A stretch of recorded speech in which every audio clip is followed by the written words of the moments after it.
Me dijo que yo no tenía nada que ofrecer. Que nunca sería suficiente. Esa noche, creí que mi vida había terminado.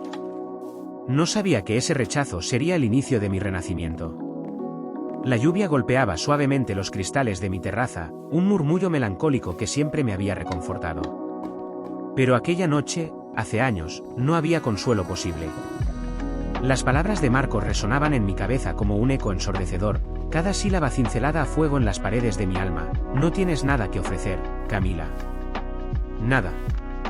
Lo siento, pero necesito a alguien que esté a mi altura, que me impulso. Tú solo me arrastras. Me había dicho aquello en el sofá de mi diminuto apartamento, el mismo donde habíamos compartido millas de risas y promesas silenciosas. Sus ojos, antes llenos de un afecto que yo creía incondicional, ahora me miraban con una mezcla de lástima y hastío. Y lo peor no fue la traición, ni la crueldad de sus palabras, sino la verdad hiriente que parecían sostener. En aquel momento, no tenía más que deudas de estudiante, un trabajo a tiempo parcial que a duras penas cubría el alquiler, y una fe inquebrantable en un futuro que aún no se vislumbraba. Era un lienzo en blanco para él, un proyecto sin brillo, mientras que la mujer por la que me dejaba, una arquitecta de renombre y heredera de una fortuna, era una obra maestra ya terminada. Recuerdo la puerta cerrándose tras él, el clic seco que selló el final de nuestra historia y el comienzo de mi absoluta desolación. Me acurruqué en el suelo frío, el eco de su nada que ofrecer ahogando mis sollozos. Me sentí vacío, defectuoso, un recipiente sin contenido. ¿Realmente era así? Mi valía estaba ligada a una cuenta bancaria, a un apellido, a un estatus social. Él me había convencido de que sí, al menos en su mundo. Y yo, ingenuamente, le había creído. Los días y las semanas siguientes fueron un borrón de lágrimas y autocompasión. Me miraba en el espejo y solo veía a la nada que ofrecer que él había descrito. Me dolía la mirada de mi madre, llena de preocupación silenciosa, y el intento de mis amigos por animarme, que solo conseguía recalcar lo patético que me sentía. Pero en la oscuridad más profunda, cuando creía que ya no quedaba espacio para más dolor, algo se quebró dentro de mí. No fue un colapso, sino una fisura, una grieta por la que empezó a asomarse una luz tenue, casi imperceptible. Si no tengo nada que ofrecer, me dije una mañana al despertar, con los ojos hinchados por el llanto pero una chispa nueva en mi espíritu, entonces lo crearé. Me lo crearé a mí misma. Ese fue el día en que comenzó la metamorfosis. No fue un cambio arrepentido, ni un milagro. Fue un proceso lento, doloroso y obstinado. La primera etapa fue la purga, purgar el dolor, la autocompasión, la creencia de que mi valía dependía de la aprobación de otro. Me sumergí en el estudio, en el trabajo, en cualquier cosa que me mantuviera ocupada y me alejara de los pensamientos destructivos. Conseguí un segundo trabajo, luego un tercero. Las horas eran interminables, el sueño un lujo, pero cada gota de sudor era una inversión en mí misma. Luego vino la reconstrucción. Me matriculé en cursos nocturnos. Leía todo lo que caía en mis manos, desde la economía hasta la filosofía, desde el arte hasta la psicología. Quería entender el mundo, y lo más importante, quería entenderme a mí misma. Empecé a cuidar mi cuerpo, a alimentarme bien, a hacer ejercicio no por vanidad, sino por la disciplina y la energía que me aportaba. Mi apariencia, antes solo un reflejo de mi estado de ánimo, comenzó a transformarse, no por dietas milagro, sino por la vitalidad que emanaba de mi interior. Los ojos recuperaron su brillo, mi piel se volvió luminosa y mi postura, antes encorvada por el peso del desprecio, se erguía con una nueva confianza. Los años volando pasaron, cada uno de ellos un peldaño en la escalera que yo misma construía. Hubo reveses, por supuesto. Fracasos, momentos de duda, noches en las que la soledad dolía y la sombra de aquel nada que ofrecer intentaba colarse de nuevo. Pero aprendí a luchar contra ella. Aprendí que mi valor no era algo que se me pudiera quitar, sino algo inherente, algo que yo cultivaba con cada decisión, con cada esfuerzo. Mi carrera despegó de una forma que nunca hubiera imaginado.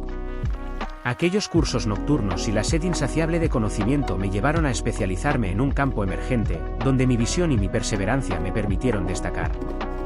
Fundé mi propia empresa, una pequeña startup que creció de la nada hasta convertirse en un referente en su sector. Mi nombre empezó a aparecer en revistas de negocios, se me invitaba a conferencias, mis colegas me miraban con respeto. Había logrado la estabilidad económica, sí, Pero más importante aún, había logrado la estabilidad emocional. La belleza ya no era una búsqueda externa, sino un reflejo de la plenitud interna. Y el éxito no era el dinero o el reconocimiento, sino la certeza de que yo, Camila, era más que suficiente. Había construido un hogar para mí, un espacio amplio y luminoso en un barrio tranquilo, lleno de libros, arte y la calidez de una vida bien vivida. Había aprendido a disfrutar de mi propia compañía, a cultivar amistades genuinas y a valorar la tranquilidad de mis noches. La idea de Marcos y su desprecio se había desvanecido hasta convertirse en un eco lejano, una anécdota, una cicatriz apenas visible que me recordaba de dónde venía.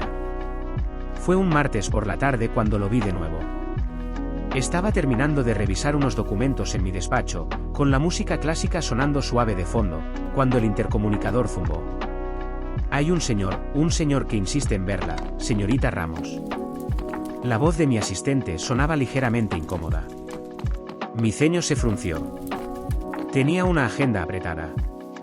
¿Quién es? Tiene cita. Dice que es un viejo amigo. Su nombre es Marcos. El tiempo se detuvo. Mi respiración se ralentizó.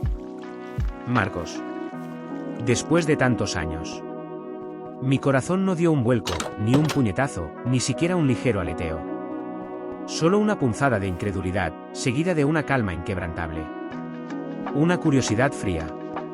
Hazlo pasar, dije con una voz que sonó más firme de lo que esperaba. Me levanté y me acerqué a la ventana, observando la lluvia que había vuelto a caer con fuerza. Cuando la puerta se abrió, no me giré de inmediato. Lo dejé esperar un momento, apenas unos segundos, pero lo suficiente para que la situación se impregnara de mi nueva realidad. Finalmente, me giré. Allí estaba él. Marcos. El hombre que me había destruido el alma con un par de frases. Estaba más delgado, con algunas canas en las sienes y una expresión que denotaba cierto cansancio. Sus ojos, sin embargo, conservaban esa intensidad que una vez me había cautivado. Se detuvo en el umbral, con una gabardina empapada que goteaba en mi impecable suelo de madera. Su mirada recorrió mi despacho, mis estantes repletas de libros, los cuadros de artistas locales que adornaban las paredes y, finalmente, se posó en mí. Me mantuve erguida, la barbilla ligeramente levantada. Había elegido un elegante vestido de seda en tono neutro para ese día, mi cabello recogido en un moño bajo y un maquillaje sutil. No había un ápice de nerviosismo en mi expresión, solo una serena compostura. Camila, dijo, su voz, aunque más grave, era inconfundible. Había una mezcla de asombro y arrepentimiento en su tono. Asentí levemente. Marcos. ¡Qué sorpresa! Mi voz era plana, sin emoción, como si estuviera saludando a un conocido casual, no al fantasma de mi mayor trauma. Dio un paso hacia adelante, con los hombros un poco caídos. Sé que esto es inesperado. Yo te he visto en algunas noticias. He seguido tu trayectoria. Eres increíble. No respondí. Le di tiempo para sentir el peso del silencio. Él dio otro paso, sus ojos fijos en los míos. El asombro se transformaba en algo más parecido a una súplica. Siempre lo supe, Camila. Siempre. Desde el primer momento, supe que eras la indicada para mí. Una punzada de dolor, antigua y casi imperceptible, intentó abrirse paso. Pero la ahogué al instante. La risa interior que me invadía era casi cruel en su elegancia. Siempre lo supo. Después de haberme destrozado, de haberme dicho que no valía nada. Mi mirada era tranquila, fría como el mármol, sin una pizca de rencor. No necesitaba rencor. El rencor era una emoción para los que todavía sentían. Ah, sí, Marcos, le preguntó, mi voz suave y controlada. Curioso. Porque lo que yo recuerdo es una tarde lluviosa en un mucho apartamento más pequeño que este, donde me dijiste, de forma bastante explícita por cierto, que no tenía absolutamente nada que ofrecer. Él palideció visiblemente. Camila, yo, era joven. Estaba equivocado. Fui un estúpido. Estaba perdido, buscando lo que creía que necesitaba, sin darme cuenta de que lo que realmente necesitaba estaba justo delante de mí. Tú. Siempre fuiste tú. Se acercó un poco más, como si esperara que yo le tendiera una mano, que la nostalgia me venciera. Yo no me moví. Me mantuve firme, anclada en la seguridad de mi propio ser. Lo que necesitabas era dinero y estatus, si mi memoria no me falla, le recordé, sin una pizca de amargura, solo una objetividad cortante. Y los encontraste. Me alegro de que tus necesidades fueran satisfechas. No es así, insistió, su voz llena de desesperación. Aquello fue un error. La vida con ella no fue lo que esperaba. Me di cuenta de que el dinero no compra la felicidad, ni la conexión. Y entonces, te vi. Vi lo que te habías convertido. Lo que siempre fuiste. Mis labios se curvaron en una sonrisa apenas perceptible, una sonrisa que no llegó a mis ojos. Lo que me convertí, Marcos, lo hice sola. Y lo que siempre fui, lo fui para mí misma, no para que tú lo reconocieras o lo validaras. La habitación se llenó de un silencio casi doloroso, roto solo por el golpeteo de la lluvia. Él me miró como si intentara leer mi alma, buscando un resquicio de la vieja Camila que había llorado por él. Pero esa Camila ya no existía. Había sido forjada en el fuego de su desprecio y había surgido más fuerte, más sabia, y sobre todo, completa. No tenía nada más que decirle. No había lecciones que impartir, ni reproches que hacer. Él había sido el catalizador de mi transformación, sin saberlo. Su rechazo había sido el mayor regalo que jamás me había dado. Y ahora, simplemente, no lo necesitaba. No necesitaba su arrepentimiento, ni su tardío reconocimiento, ni su patética excusa de un amor que él nunca había tenido el honor de merecer. No sé lo que esperaba. Tal vez que cayera en sus brazos, que le perdonara, que iniciamos una historia de redención hollywoodense. Pero la realidad era mucho más sencilla y mucho más fría. Me miró, sus ojos llenos de una súplica tácita. Yo sostuve su mirada, imperturbable. No había ira, ni dolor. Solo un vacío, una ausencia de sentimiento hacia él. Él era una sombra de un pasado lejano, y yo era la luz de mi propio presente. Me tengo que ir, Marcos, dije finalmente, mi voz tranquila pero cargada de una finalidad ineludible. Tengo una reunión en 15 minutos. No le di la oportunidad de responder.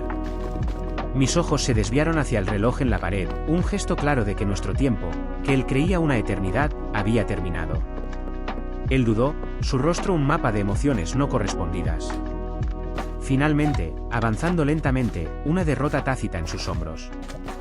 Se dio la vuelta sin decir una palabra más, y mi asistente, que había estado esperando discretamente en la puerta, lo vio de vuelta por el pasillo. La puerta volvió a cerrarse, esta vez suavemente, sin el clic seco de antaño. Y yo me quedé allí, en el centro de mi oficina, rodeado de los frutos de mi esfuerzo y mi resiliencia. La lluvia seguía cayendo, pero su sonido ya no era melancólico. Era el murmullo de una vida plena, de una independencia ganada a pulso. Marcos había venido buscando a la mujer que una vez había creído nada que ofrecer, pero no la encontró. En su lugar, encontró a una mujer que lo tenía todo. Y lo tenía gracias a sí misma. ¿Qué sería de él? No lo sabía, y, honestamente, no me importaba. Él había buscado afuera lo que creía que le faltaba, mientras yo aprendía a encontrar dentro. El valor propio, me di cuenta, no es un regalo que alguien te dé o te quite. Es una construcción, un trabajo constante. Es la convicción de que, pase lo que pase, tú, con tu esencia, con tus cicatrices y tus triunfos, ya lo tienes todo para ser feliz. Y esa es, sin duda, la oferta más valiosa de todas. Marcos volvió buscando a la mujer que una vez llamó, nada. Pero ya no estaba. En su lugar encontró a alguien que lo tenía todo, sin necesitarlo a él. Porque el valor no lo dicta la mirada de otro, sino la certeza de que, incluso en soledad, eres más que suficiente.